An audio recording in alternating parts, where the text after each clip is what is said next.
साल 2019 दिसंबर के अंतिम कुछ दिनों में चीन के वुहान शहर में फैले एक वायरस ने देखते ही देखते तबाही मचा दी और थोड़े ही समय के बाद दुनिया के अलग अलग हिस्सों से संक्रमण की खबरें आने लगी।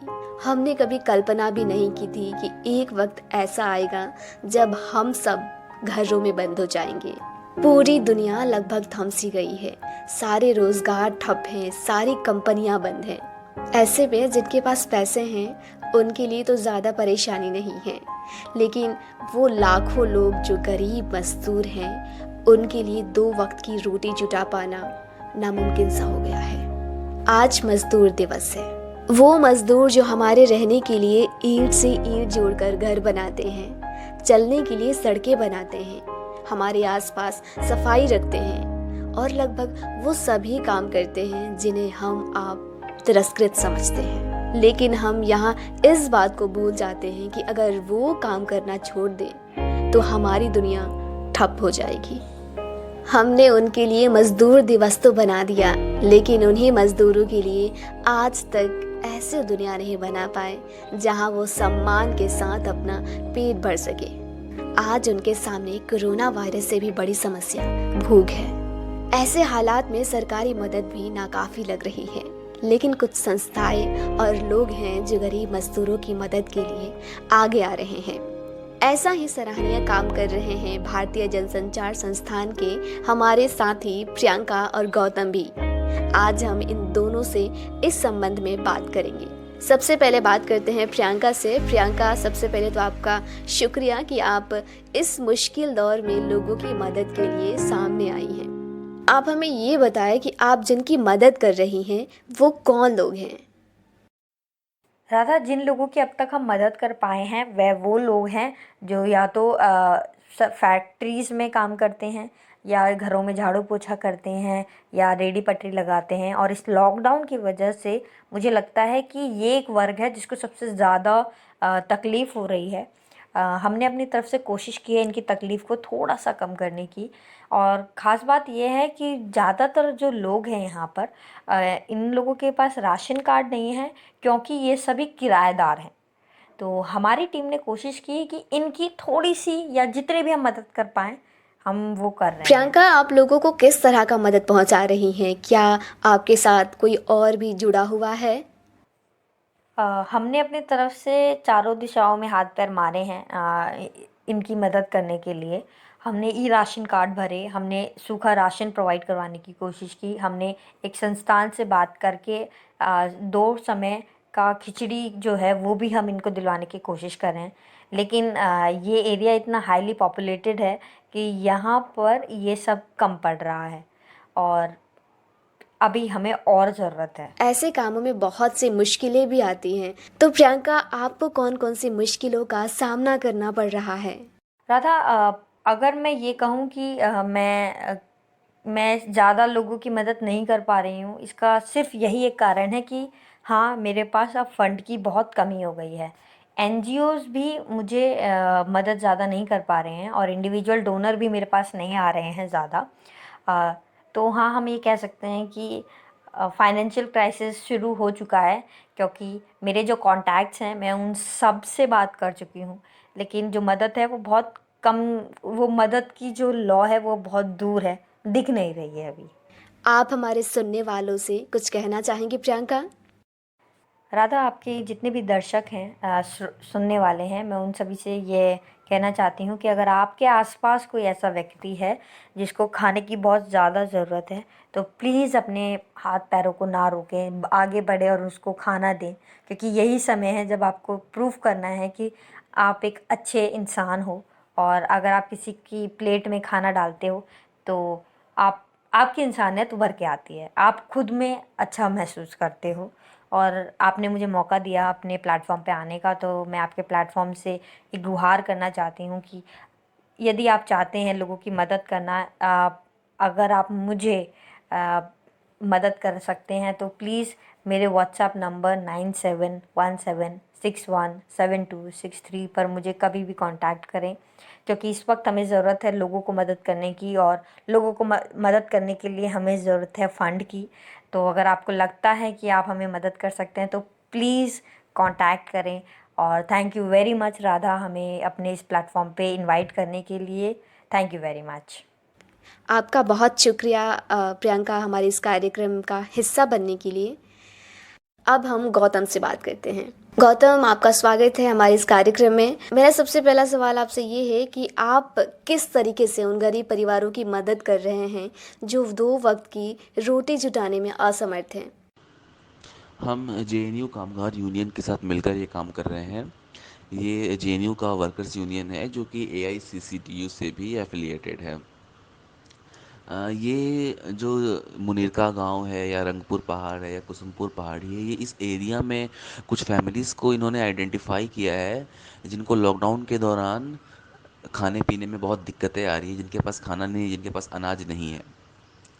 तो फिर हम लोग उनकी ज़रूरतों के अनुसार किट्स तैयार करते हैं। जैसे मान लीजिए कि हमने 50 फैमिलीज़ को आइडेंटिफाई किया है जिनके पास खाना नहीं है, तो हम उनके हिसाब से 10 से 15 दिन के लिए किट तैयार करते हैं और फिर एक रफ़ एस्टिमेट तैयार करते हैं और उसके बाद हम लोग फंड रेज़ करते हैं। तो जैसे ही फंड रेज़ हो जाता है, जो हमारा रफ़ एस्टिमेट है उतना पैसा हमारे पास जमा हो जाता है, तो हम फिर उन किट्स को ख़रीद कर और फिर उनमें डिस्ट्रीब्यूट कर देते हैं और फिर यही प्रोसेस दोबारा होता है।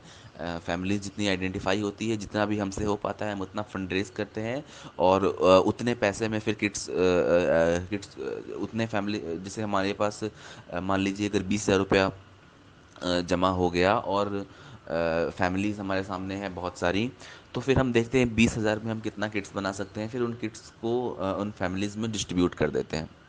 दिल्ली के मुख्यमंत्री हर बार ये कह रहे हैं कि हम दिल्ली में किसी को भूखा नहीं सोने देंगे। फिर ऐसा क्यों हो रहा है कि लोग सरकारी मदद से महरूम हो जा रहे हैं? उन्हें एनजीओज़ और आप जैसे लोगों की तरफ देखना पड़ रहा है।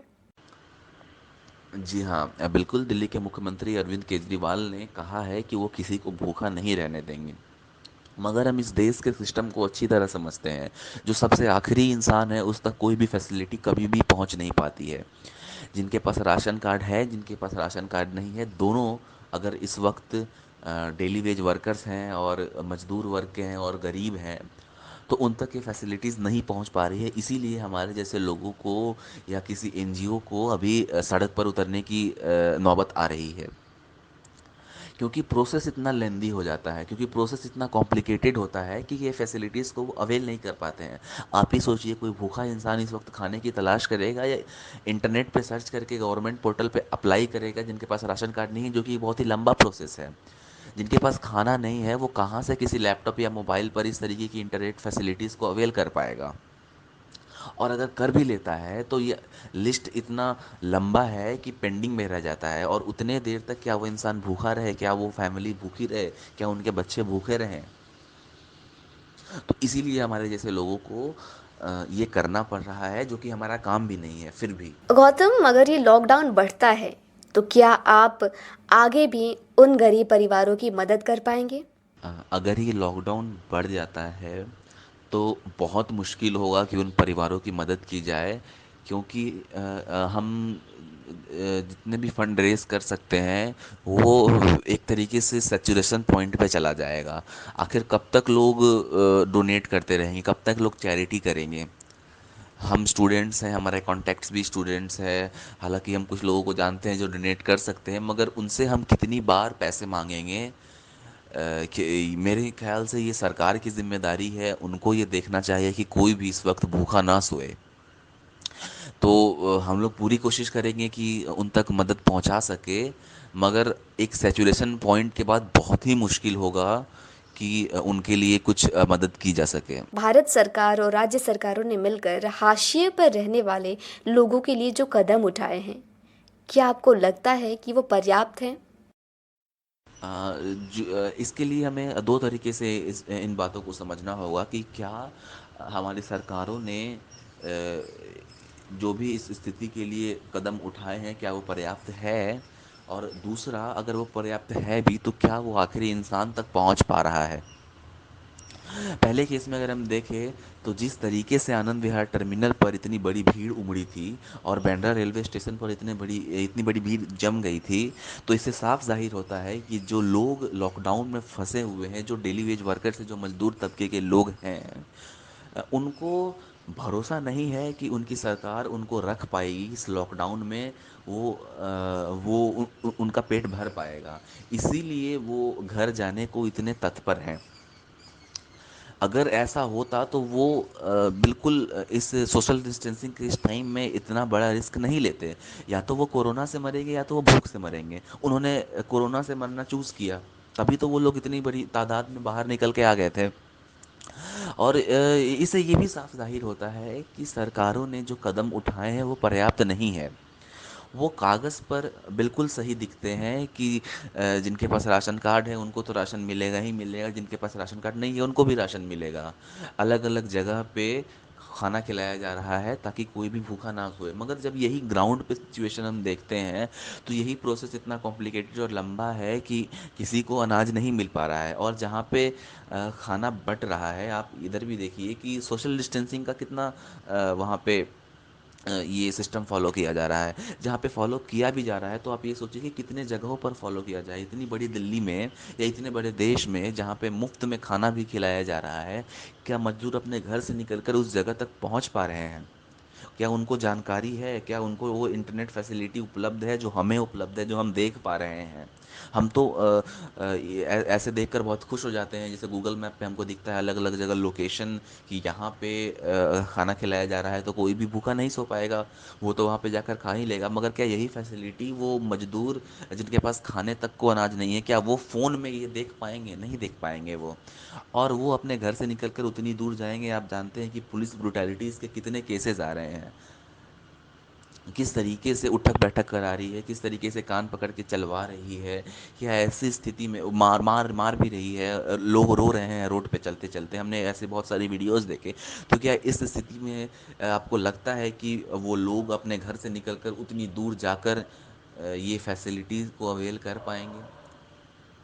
वो नहीं कर पा रहे हैं। हमारे देश की एक बड़ी आबादी इस वक्त बहुत ही बड़े संकट में है, और हम और आप केवल इस तरीके के डोनेशन पे उनको ज़िंदा नहीं रख सकते हैं। बहुत ज़रूरत है इस वक्त सरकार को कि उनके लिए बहुत ही बड़ा आर्थिक पैकेज निकाले। जो जितना निकाला उतना बिल्कुल भी काफ़ी नहीं है, और उस पैकेजेस का भी सही इस्तेमाल नहीं हो पा रहा है। तो बहुत ज़रूरी है, और ये सवाल भी उनसे पूछना कि क्यों हमें ज़रूरत पड़ रही है इस तरीके से सड़क पर आकर उन लोगों की मदद करने में। तो ये सवाल हमें अपनी सरकारों से पूछना चाहिए। गौतम, आपका बहुत शुक्रिया हमारे कार्यक्रम का हिस्सा बनने के लिए। तो ये थे आज हमारे साथ गौतम और प्रियंका, जो अपने आसपास के गरीब परिवारों की मदद कर रहे हैं। अगर आपके आसपास भी कोई गरीब परिवार है तो आप भी उनकी मदद ज़रूर करें। आज के लिए बस इतना ही। राधा को दीजिए इजाज़त। नमस्कार।